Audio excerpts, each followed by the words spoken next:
그날 아침 서울 근교의 오래된 주택거실에서 세 남매가 마주 앉아 있었다. 아버지의 장례를 치른 지 겨우 사흘이 지났을 뿐이었다. 민주는 막내로 38세의 고등학교 역사 교사였다. 그는 부산에서 조용히 사는 삶을 선택했다. 늘 갈등을 피하고 가족을 멀리한 채 지훈은 장남으로 44세 서울의 대형 로펌 변호사였다. 아내와 두 아이를 둔 그는 아버지의 자랑거리였다. 늘 완벽하게 통제된 삶을 살았지만 그 속에 숨긴 스트레스는 커피처럼 검었다. 지은은 41세, 프리랜스 포토그래퍼로 제주도에서 자유롭게 사는 듯 보였지만 세계를 떠돌며 자신의 이야기를 피해 다녔다. 그들은 10년 만에 처음으로 한 공간에 모였다. 아버지의 심장마비 소식이 이웃 아주머니로부터 왔을 때 이미 모든 게 끝난 후였다. 장례식은 형식적이었다. 지훈이 모든 걸 효율적으로 처리했고 지은은 조용히 사진을 찍었으며 민주는 아버지의 정원사랑과 고등학교 교장으로서의 삶을 추모하는 연설을 했지만 집안에서의 복잡한 아버지를 언급하지 않았다. 집은 세 사람에게 똑같이 물려졌고 팔아야 했다. 하지만 청소부터 시작해야 했고 그 과정에서 40년의 기억이 드러날 터였다.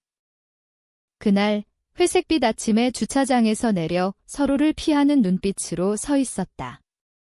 시작할까? 지훈이 말했다. 목소리는 차갑게 통제됐다. 그래야지. 지은의 대답은 중립적이었지만 그 속에 가시가 느껴졌다. 민준이 열쇠를 꺼내 문을 열었다. 집은 작아 보였고 옛 냄새가 났다. 나무와 담배, 가구 광택제 냄새. 어린 시절로 돌아간 듯 했다. 집 안은 아버지가 방금 나간 듯 했다. 안경이 테이블에, 머그컵이 싱크대에, 신문이 펼쳐져 있었다. 지훈이 목록을 꺼내며 말했다. 개인 물품부터. 서류, 사진. 그 다음 가구에 지은이 비아냥거렸다. 항상 목록이네. 체계적으로. 그게 뭐 어때서? 긴장감이 맴돌았다. 민준이 제안했다. 방을 나눠서 하자. 지훈은 서재로, 지은은 거실로, 민준은 부엌으로 갔다. 첫 한 시간은 침묵이었다. 민준은 서랍을 뒤지다 잡동사니 서랍에서 작은 나무 상자를 발견했다. 안에는 세 가지, 빨강, 흰, 파랑 실로 만든 우정 팔찌, 플라스틱 병정 장난감, 그리고 사진 한 장. 사진은 1998년 여름. 민준 11세, 지훈 17세, 지은 14세. 세 남매가 서로 팔을 두른 채 웃고 있었다. 그 여름, 모든 게 변한 여름. 민준은 그날을 떠올렸다. 더운 7월, 뒤뜰에서 형제자매가 자신을 미워하는 눈으로 보는 그 순간. 아버지의 목소리가 들려왔다. 가족 일은 가족끼리.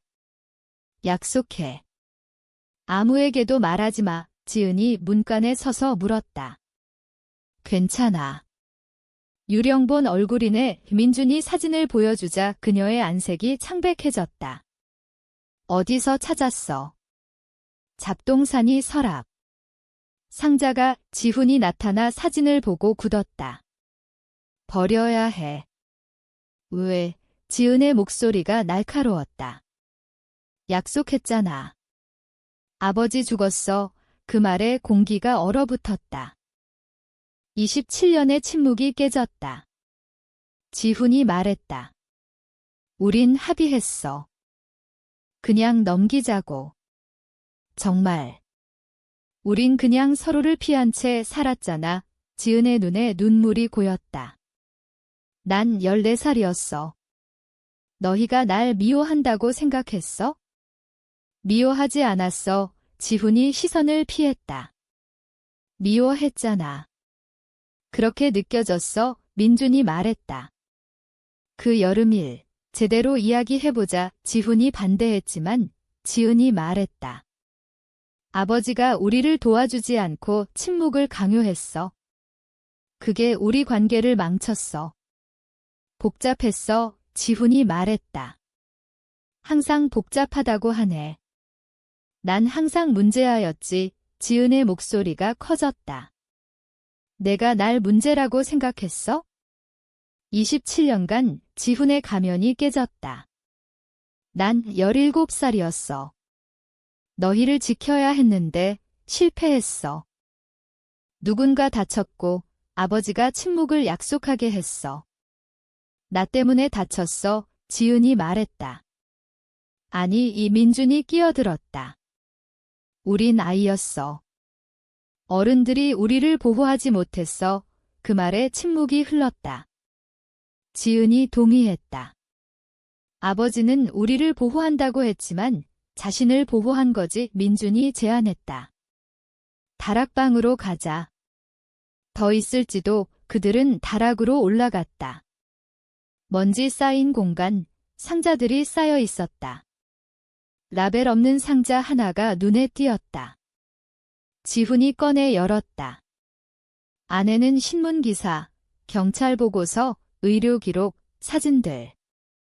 맨 위에 봉투, 지훈, 지은, 민준에게. 내가 죽으면 열어봐. 지훈이 읽기 시작했다. 사랑하는 아이들아, 이걸 찾았다면 내가 잘못한 걸 깨달았겠지. 27년 전 그 여름, 난 두려웠어. 잃을까 봐, 판단받을까 봐. 그래서 비밀을 지키게 했어. 그게 너희의 유대감을 망쳤어. 승호의 죽음은 너희 탓이 아니야. 너희는 아이였고 그건 비극일 뿐. 이 지훈의 목소리가 떨렸다. 그 여름 4명의 친구, 지훈, 지은, 민준, 승호. 승호는 이웃 아이로 가족처럼 지냈다. 더운 날 강가에서 싸움. 지은이 수영 가자고 제안. 민준이 화나서 밀쳤고 승호가 물에 빠졌다. 지훈이 구하려 했지만 실패. 아버지는 경찰에 혼자 수영하다 사고라고 했고 비밀을 강요했다. 하지만 진실은 승호의 선천성 심장병. 밀침이나 수영이 유발했지만 누구 탓도 아니었다. 아버지는 두려워 비밀을 지켰다. 그 비밀이 지훈을 완벽주의자로, 지은을 자파적으로, 민준을 소심하게 만들었다.